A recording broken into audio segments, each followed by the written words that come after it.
आयुष्यात आलेल्या प्रत्येक मोठ्या संकटांना ज्यांनी तोंड दिलं आणि आज यशाची गोड फळे स्वतःबरोबर अनेकांना खायला दिली, असे ज्येष्ठ अनुभवी अभियंते श्री हेमंत बन्नाळीकर सर आपल्या सर्वांच्या समोर आहेत.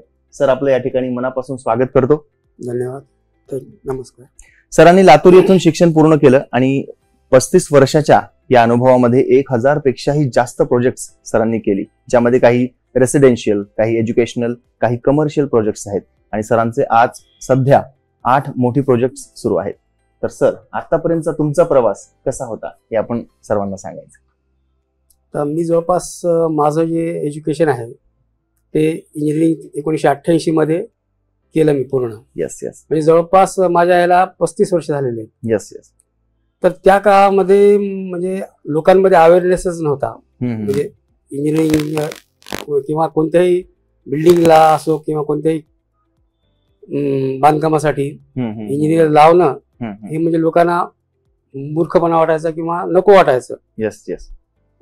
काय आम्हीच जमते आम्हालाच किंवा मिस्त्रीला लावलं तरी चालतंय, त्यांना काय करते, इथपर्यंतही लोक हे करायचे. मग जे जुने जे आता सगळे जण आहेत ते प्रत्येकाला झगडावंच लागलं, त्यासाठी संघर्ष करावाच लागला. बरोबर. आणि मग हळूहळू संघर्ष करत मग आम्ही सुरुवातीला हेच क्षेत्र निवडलं. कारण मला कसं आपल्या जमिनीशी संलग्न राहण्याचा आधीपासून स्वभाव आहे माझा. क्या बात आहे, क्या बात. मग त्याच्यामुळे काय झालं की बाबा मी याच फील्डला निवडलं जास्त करून. Yes yes. आणि मग हळूहळू या फील्डला मला इंटरेस्ट येत गेला. आणि त्याबरोबर मग नवीन नवीन कामं येत गेले. पण प्रत्येक कामाला एक वेगळं काहीतरी शिकायला मिळायचं तेव्हा. आणि तेव्हा म्हणजे जे कामगार होते किंवा जे मिस्त्री होते किंवा शिवाय कधी कधी ओनर सुद्धा माघारी सांगायचे त्यांना की असं करा तसं करा. आणि मग त्याच्यामध्ये काय व्हायचं की ते काहीतरी चुका करायचे वगैरे, त्या भरपूर अडचणी येत होत्या. आणि नवीन नवीन तर कामही मिळत नसतात. म्हणजे मग हळूहळू सेटल व्हायला 5-6 वर्ष गेल्यानंतर मग हळूहळू सेटल झालं. Okay sir. तर तुमचे आतापर्यंतच्या या प्रवासामध्ये तुमचे प्रेरणास्थान कोण आहे? असं प्रेरणास्थान असं काही कोणी व्यक्ती किंवा काही घटना वगैरे काही नाही. सुरुवातीपासून आपल्याला या क्षेत्राची मला आवड होती. Yes yes. आणि या क्षेत्रामध्ये मी म्हणजे आमच्या वेळी जास्त करून एक ब्रँचेस कमीच होत्या. सिव्हिल इंजिनिअरिंग, मेकॅनिकल, इलेक्ट्रिकल या ज्या बेसिक ब्रँचेस आहेत या होत्या. तेव्हा कॉम्प्युटरची जस्ट सुरुवात झाली होती. बरोबर. म्हणजे कॉम्प्युटर इलेक्ट्रॉनिक्सची सुरुवातही झाली होती. तर त्याच्यामुळं या 3-4 ब्रँचेस मध्ये सगळेजण निवडायचे आणि ज्याला जी आवडेल ती प्रत्येक जण घ्यायची. तर आम्हाला म्हणजे सिव्हिल इंजिनिअरिंग आवडत होती. आपल्या भागाचा थोडा विकास व्हावा, इकडे काम करावीत आपल्या भागात, अशी इच्छा होती. त्याच्यामुळे जास्त करून तेच घेतलं. Okay sir. सर, या क्षेत्रात तुमचं मोलाचं योगदान असतं आणि आजकाल कुठलंही कन्स्ट्रक्शन असो, सिव्हिल इंजिनियर, आर्किटेक्ट त्या ठिकाणी हवाच असतो. तर नवीन नवीन आयडियाज आणि वाढतं तंत्रज्ञान त्याचा तुम्ही कशा प्रकारे फायदा घेत असता कन्स्ट्रक्शन करत असताना? आता मी आधीपासून असल्यामुळे या क्षेत्रात म्हणजे जवळपास 20 ते 25 वर्षाखाली असा अनुभव होता आमचा, किंवा तुम्हाला ऐकण्यात आला असेल की 12-12 तास आम्हाला स्लॅब भरण्यासाठी लागायचे. बरोबर. एखादा किंवा ड्रॉइंग करायचं तर मी हाताने करत होतो ड्रॉइंग तेव्हा. क्या बात. आणि आता कसं झालंय म्हणजे कॉम्प्युटराइज झालं सगळं, पुन्हा नवीन नवीन टेक्नॉलॉजी झाल्यात, नवीन मशिनरी झाल्यात. आता स्लॅब भरण्यासाठी सुद्धा रेडीमिक्स प्लांट्सचे रेडीमिक्स कॉन्क्रीट आलेलं आहे. बरोबर.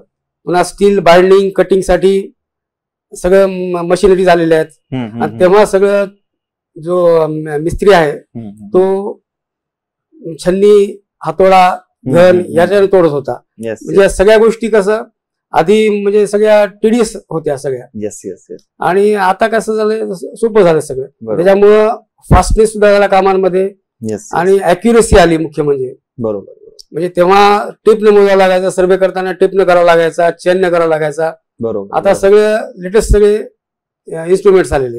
Yes sir. Yes sir. अकुशल कामगारांकडून काम करून घेणं, अनस्किल्ड लोकांकडून काम करून घेणं म्हणजे किती धोकादायक ठरू शकते असं वाटतं तुम्हाला? अकुशल कामगारांकडून काम करून घेणं खूपच अवघड असते आणि खूप लक्ष ठेवावं लागते त्यांच्यावर आणि समजावून तर भरपूर सांगावं लागते. आता याचा अनुभव म्हणजे काही काही ठिकाणी जे भूकंपाचे धक्के बसले आहेत त्या ठिकाणी जाणवतात काही ठिकाणी की ज्या ठिकाणी म्हणजे अकुशल कामगारांनी काम केलं तिथं काय बिल्डिंगला क्रॅक येणं किंवा आता माझ्या जुन्या कामामध्ये मला एक आठवण आहे की सुरुवातीला मी जेव्हा सुरुवात केली होती त्या 1-2 वर्षाच्या पिरियड मध्ये जेव्हा बीमचं डिझाईन दिलं होतं बरोबर तेव्हा ज्या ठिकाणी टी पॉइंट होतो त्या ठिकाणी मिस्त्रीनं टी पॉइंटचा कट केला होता. म्हणजे त्याच्यावरती लोडच देता जो मेन बीम आहे त्याच्यावरती लोड दिलंच नव्हतं त्यानं, स्टील बार तिथपर्यंत दिलेच नव्हते. मग त्याच्यामुळे मी चेक केल्याशिवाय भरूच देत नाही मी, कारण आरसीसी ही अशी वस्तू आहे म्हणजे गोष्ट आहे की चेक केल्याशिवाय भरूच द्यायची नसते. बाकी विटकाम तुम्ही करू देऊ शकता, प्लास्टरिंग करू देऊ शकता, काही करू देऊ शकता बरोबर. तर मी जेव्हा चेकिंगला गेलो तेव्हा बारकाईने चेक केल्यानंतर प्रकर्षाने जाणवली मला ती गोष्ट. आणि त्याच्यानंतर मग तेव्हापासून मी प्रकर्षाने पाहतो की बाबा अकुशल कामगार असो कुणी असो बरोबर पाहिल्याशिवाय काही म्हणजे कॉन्क्रिटिंग करू द्यायचं नाही. बरोबर बरोबर. सर जेव्हा तुम्ही बांधकाम करता जेव्हा साहित्य निवडता तेव्हा काय काळजी घेता तुम्ही आणि किंवा ग्राहकांनी सुद्धा काय खबरदारी घ्यायला पाहिजे या बाबतीत? जनरली कसं ग्राहक रेटकडे बघतात. चांगल्या क्वालिटीचं मटेरियल हे सगळ्यात महत्वाचं असते. अगदी बरोबर. 10-5 रुपयानं कमी जास्त असणं ही काही मोठी गोष्ट नाही, कारण तो सहज फरक बिल्डिंगच्या कॉस्टमध्ये किंवा बाकीच्या ह्याच्यात निघून जातो खर्चांमध्ये. बरोबर. आता त्यात कसं आहे, आता स्टील चांगल्या क्वालिटीच घेणं. आता बऱ्याच ठिकाणी असे अनुभव येत होते आधी आम्हाला की बंगाल लाईन मध्ये मिळतात ते त्यातून काही घेत होते स्टील वगैरे, किंवा आता जी मटेरियल आहे आता मेटल वगैरे जे आहे म्हणजे कोर्स ऍग्रिगेट वगैरे ते कोर्स ऍग्रिगेट चांगलं क्वालिटीचं घ्यायचं, फ्लेकी नाही घ्यायचं, राऊंड नाही घ्यायचं. हे सगळं जे क्वालिटीचं आहे आय स्टँडर्ड प्रमाणे तेच मटेरियल घ्यायला पाहिजे. Okay sir. जेव्हा बांधकामासाठी सळईची जेव्हा आपण निवड करतो तर तेव्हा आपण काय काळजी घ्यायला पाहिजे, कुठल्या कुठल्या गुणवैशिष्ट्यांना प्राधान्य दिलं पाहिजे असं वाटतं तुम्हाला? बांधकाम करत असताना आधी जेव्हा आपण गजाळी सिलेक्ट करायची तेव्हा त्यांची जी इलॉंगेशन किंवा डक्टिलिटी आहे ती, आणि शिवाय मुळात पहिल्यांदा जे आहे ते करोजन वगैरे झालेली आहे का गजाळी, ती गजाळी घ्यायची नाही. पुन्हा टेन्साईल स्ट्रेंथ चांगली असलेली घ्यायची.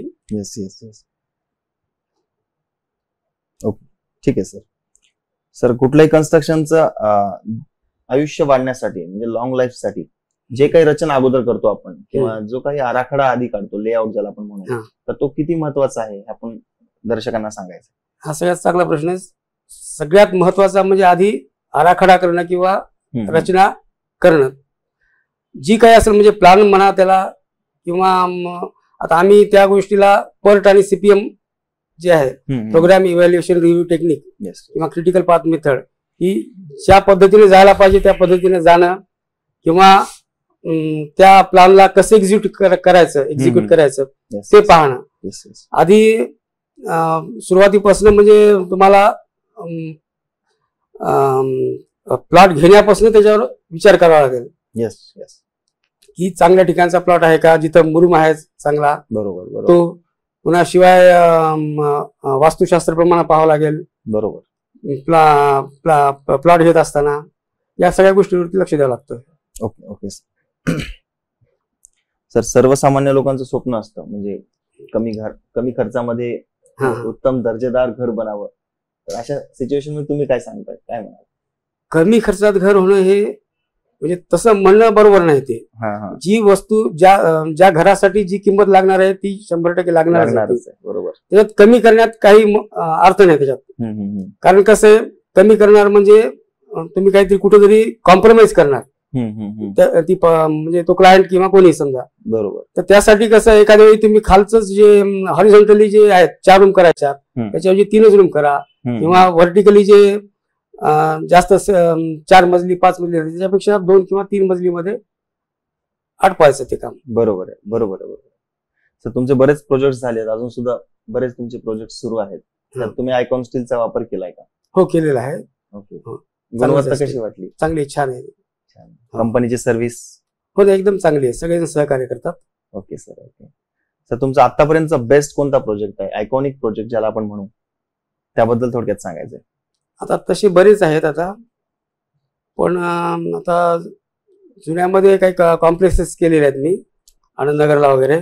Yes yes. आणि स्कूल बिल्डिंग्स आहेत काही केलेल्या, हिमायतनगरला वगैरे. ओके ओके, ठीक आहे. ज्या लोकांना घर बांधायचंय पण त्यांना कुठलं नॉलेज नाहीये, अशा लोकांना तुम्ही काय सल्ला द्याल या इंटरव्ह्यूच्या माध्यमाने? आधी व्यवस्थित इंजिनियर सिलेक्ट करा. कारण प्रत्येक जण काय पाहतो की बा आपण कमीत कमी पैशामध्ये कसं घर बांधता येईल. Yes yes. याच्यासाठी प्रत्येकाची धडपड असते. बरोबर बरोबर. पण आधी व्यवस्थित इंजिनियर पाहणं, येस येस, व्यवस्थित लेबर कॉन्ट्रॅक्टर घेणं, हो ज्याला की नॉलेज आहे, येस, म्हणजे त्याच्यामध्ये कॉम्प्रोमाइज करायचं नाही किंवा कमी पैशामध्ये मिळतो वगैरे असं. Yes yes. आणि मटेरियल वगैरे चांगलंच घ्यावं. Okay sir. ओके सर, अभियांत्रिकी क्षेत्राच्या भविष्याबद्दल तुमचा दृष्टिकोन काय आहे? नाही, भविष्य उज्ज्वल आहे एकदम अभियांत्रिकी क्षेत्राचं. Yes yes. कारण आधीपासूनच अभियांत्रिकी क्षेत्र म्हणजे त्यातलं त्या स्थापत्य अभियंता येस किंवा येस. स्थापत्य अभियांत्रिकी येस येस. हे वैदिक काळापासूनच आहे.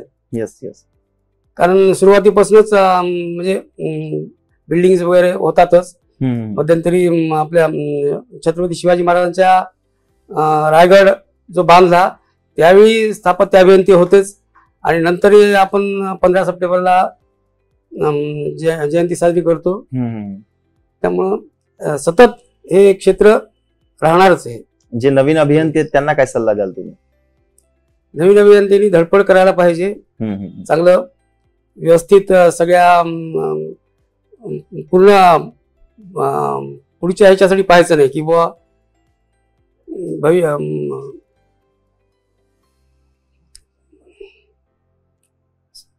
खूप मेहनत करायला पाहिजे. मेहनत करायला पाहिजे भरपूर. Yes yes. आणि म्हणजे रेम्युनरेशन कडे पाहायचं नाही. Yes yes yes.